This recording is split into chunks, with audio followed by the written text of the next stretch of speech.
मैंने कहा मुशायरा स्टेज और मोमबत्ती देख कितनी बड़ी है। मुशायरा बोलिए क्या बात है।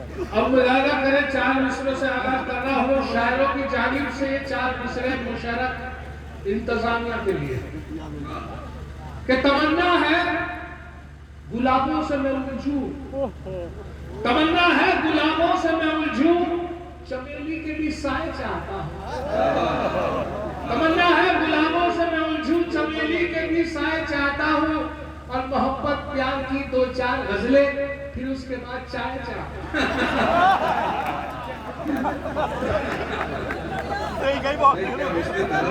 बहुत बढ़िया, बहुत बढ़िया। बंदी नहीं बल्कि गल रही थी। बहुत खूबसूरत महफिल है। हमारे मोहतरम और मेरे बड़े अजीज मरूम कलीमुर्रहमान साहब की मोहब्बत रही, आज उनके बेटे यहाँ मौजूद हैं, शाहनवाज साहब। 4 मिसरे पेश कर रहा हूँ क्योंकि नेताओं की कुछ मजबूरी होती है। एक मजबूरी ये भी थी कि उसको प्रमोशन मिलेगा जिसके बच्चे 3 हैं, उसको प्रमोशन मिलेगा जिसके बच्चे 3 हैं। जाते जाते मंत्री जी ये भरोसा दे गए, उसको प्रमोशन मिलेगा जिसके बच्चे 3 हैं। जाते जाते मंत्री जी ये भरोसा दे गए। मैंने बेगम से ये पूछा अपने तीनों है कहाँ? मैंने बेगम से ये पूछा अपने तीनों है कहाँ? बोली बेगम जिनके बच्चे थे अपने ले गए। बोली बेगम जिनके बच्चे थे वो अपने ले गए। और सुनिए साहब, बहुत पुरानी कहावत है कि चाची ने चांदी के चमचे से चटनी चटाई। मैंने उसे 4 मिसरों में करा है कि अब इशारों पे उनके नाचती है ये सियासत तो उनकी बांधी है। अब इशारों पे उनके नाचती है ये सियासत तो उनकी बांधी है। पहले होते थे चमचे चांदी के, अब चमचों की रोज चांदी है।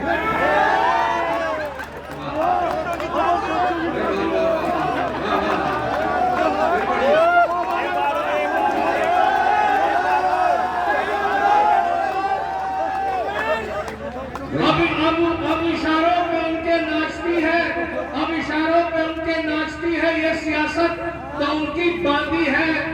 पहले होते थे चमचे चांदी के, अब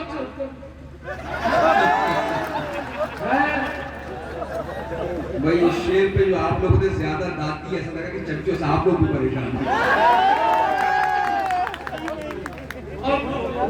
होता है जब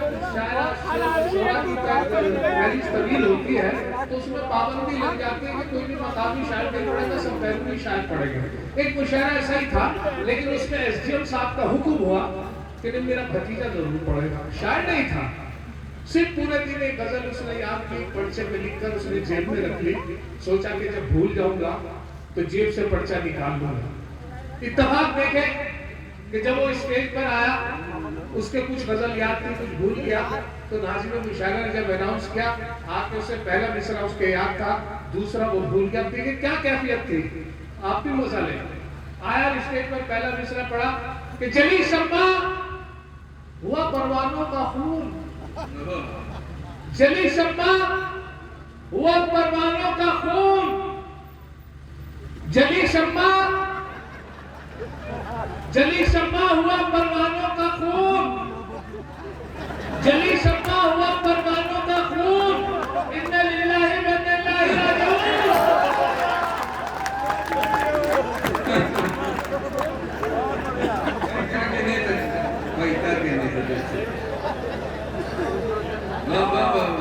फिर पढ़ दिया। देखिए कमाल है ये। शेर 4 मिसर। अब अच्छा जब मैं जहाँ भी जाता हूँ कोई ना कोई झंझट हो जाता है।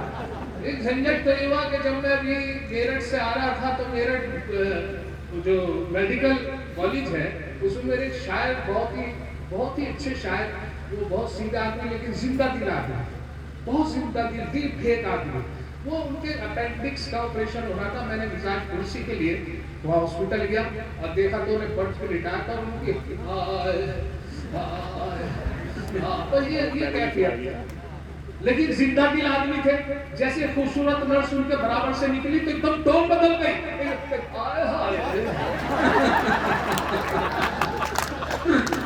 तो ये हालत। अब इन शायरों की हकीकत इन 4 मिसरों में मुलाजा फरमाए कि ना महरमों पे लिखती मोहब्बत की डायरी है, ना महरमों पे लिखती मोहब्बत की डायरी, देखी पराई लड़की कहे उस पे हायरी, और बीवी जो है हलाल तो है उसमें चुटकुले, और माशूका हराम मगर उस पर शायरी। ना महरमों पे लिखती मोहब्बत की डायरी, देखी पराई लड़की कहे उस पे हायरी, बीवी जो है हलाल तो है उसमें चुटकुले, माशूका हराम मगर उस पर शायरी। और ये भी देखे कि साहब एक साहब बड़े लालची किस्म के अपने बेटे को लिए चले जा रहे थे रिश्ते के लिए, और कहते जा रहे थे बेटे जब मैं तुम्हें रिश्ते की बात या दहेज की बात आए तो याद रखना, अगर वो मोटरसाइकिल दे तो कार मांगना, कार दे तो एसी मांगना, एसी दे तो फ्रिज मांगना, फ्रिज दे तो क्वार्टर मांगना, क्वार्टर दे तो जमीन। वो बहुत परेशान था, कह रहे पापा अगर वो अपनी लड़की दे तो उनकी मां मांग लूं।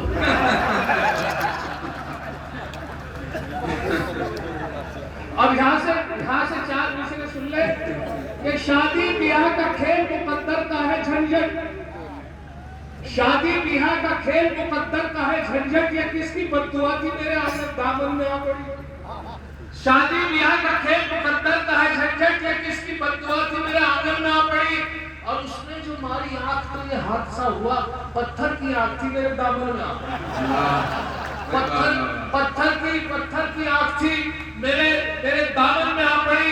और ये भी देखे कि एक बहुत पुराने शायर है मुजफ्फर रजवी साहब, उनका एक बहुत पुराना शेर है कि ये जब्र भी देखा है तारीख की नजरों ने, लम्हों ने खता की थी सदियों में सजा पाई। अब उनको मैंने 4 मिसरों में एक तस्वीर की है मुलाजा करना कि एक बार से मैंने बस आंख यूं ही मारी थी, अरे याद रहा, एक बार से मैंने बस आंख यूं ही मारी थी, वो हुआ ये कि साहब मेरे अजीज दोस्त बैठे हुए हैं, इनकी गलती नहीं है।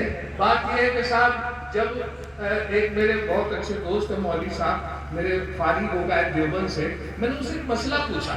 मैंने कहा हजरत एक बहुत दिनों से मसला है दिमाग में, तो पूछे। मैंने अगर आदमी पूरी वजू से हो और किसी गैर महरम के हाथ लग जाए बाजार में तो क्या वजू टूट जाएगी? कहले वजू हाथ पैर टूट जाएंगे।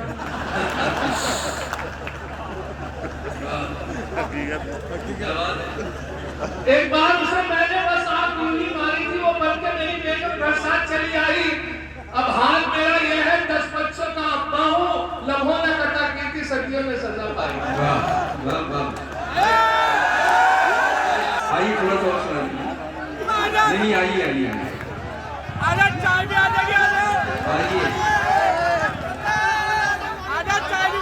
और सुने सर तो वो बाद में फिर इंशाल्लाह जब कभी वो शादी का प्रोग्राम में, शादी के प्रोग्राम में। हाँ अच्छा वो ये के साथ मौसम में मोहब्बत करने वाले यार पता नहीं कहाँ से आ गए। अब मुलाजा फरमाए कि अभी मैंने आपसे बताया जहाँ भी जाता हूँ कोई ना कोई झंझट हो जाता है। मेरे यहाँ इस लॉकडाउन में एक मेहमान आ गए और मेरे पास कुछ भी उनकी खातिर तवाज़ो हो, सिर्फ वही दालें रखी हुई है, सुबह को चने की दाल, शाम को उड़द की दाल, मूंग की दाल की खिचड़ी, चने की दाल, दाल 14-15 दिन तक उन्हें दाल खिलाई। अब 12 रबी अव्वल का मेला आने वाला था करियर का, तो मैंने पूछा, मैंने कहा हजरत आज चांद की क्या तारीफ है? कहले चांद का तो पता नहीं, हाँ दाल की 14। अच्छा मेरे आदात यार अंडा करी से तो खिदमत की जा सकती है, तो मैंने अंडा करी बनवाया अपनी वाइफ से, उनके सामने अंडा करी पेश की, बड़ा खुश हुए। मैंने सोचा शायद खुश हो जाएंगे, लेकिन मेरी बदकिस्मती के उनके चेहरे के तासुरात देख के मुझे बड़ा अफसोस हुआ। मैंने कहा इसका मतलब एलर्जी अंडे से, या डॉक्टर ने मना कर रखा है, या एसिडिटी बनती है। मैंने अंडा करी पेश की, कोई तासुरात नहीं चेहरे के। तो यहाँ से 4 मिसरे सुन ले कि अंडा करी को देखकर मेहमान ने ये कहा, अंडा करी को देखकर मेहमान ने ये कहा, माँ बाप से भी इनकी करा देते मुलाकात। अंडा करी को देखकर मेहमान ने ये कहा, माँ बाप से भी इनकी करा देते मुलाकात। झंझट ये बोले इनके तो माँ बाप नहीं है, फिलहाल इन यतीम के ही सर पे रख दो हाथ। वाह वाह वाह वाह। आखिर में मैं भाई की पसंद एक फरमाइश पूरी करा हूं।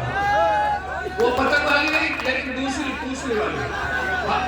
आपने हकले से मुताल्लिक, हकले से तो आपका वास्ता पड़ा होगा कि हकले कैसे बोलते हैं जी। हकले से मुताल्लिक एक साहब, सुनिए दोस्तों सुनिए। एक घर मेरे दोस्त है, शायर है, वो हकला के बोलते हैं। और हकले की मजबूरी यह है कि बड़े सीधे किस्म का आदमी होता है, अपनी बात पूरी नहीं कह पाता, दूसरा आदमी उसकी बात पूरी करता है। मेरे एक अच्छे दोस्त है जिनसे मुझे आइडिया मिला कि हकला कैसे बोलता है। उनका नाम है वसीम। उनसे मुझे आइडिया मिला हकला कैसे। वसीम भाई इतने सीधे हैं कि उनके चौराहे पे झगड़ा क्या, मैंने भीड़ देखी और भीड़ के दौरान जब मैं पहुंचा चौपले पे तो वसीम भाई की हाथापाई तो रुक चुकी थी, लेकिन गाली गलौज चालू थी। और वो तो हकले तो एक तरफ खामोश खड़े हुए थे, दूसरी तरफ से वो बदस्तूर गाली नहीं चले जा रहे थे वो साहब। अब वो साहब मैंने हौसला अफजाई के लिए वसीम भाई गाली दो आप, भाई दो यार क्या करो, गाली नहीं दी, एक तरफ पे चल दिए। अगले चौपले पे जाकर उनकी आवाज निकली कि उल्लू का पट्टा। मेरा झगड़ा वहां हुआ, गाली गा के तुम्हारे साथ था तो घबराने क्या बात थी? ये बात नहीं है। शुरू तो वही करी थी। अब बस आखिर में एक बदला दो शेर। वसीम भाई ने इश्क किया और इश्क एक तरफा, उधर से कोई रिस्पॉन्स नहीं। मैंने उनसे पूछा वसीम भाई इश्क कैसे चल रहा है? तो उन्होंने मुझे बताया क्योंकि उनके साथ उनकी पिटाई जो हुई, उनके घर पहुंच गए लड़की के इश्क का इजहार करने के लिए। उनके वालिद के भाइयों ने उनकी पिटाई की, तो वो यहाँ से बता रहे हैं कि इजहार आरज़ू पर मैं पीटा गया अलग। इजहार आरज़ू में पीटा गया अलग, और बाप वालों का मेरे सर से सफाया हुआ। मत पूछिए कि कैसी क़यामत गुजर गई, मत पूछिए कि कैसे गुजर गई। भाई जब उसका मुझको पकड़ ले गया। वाह।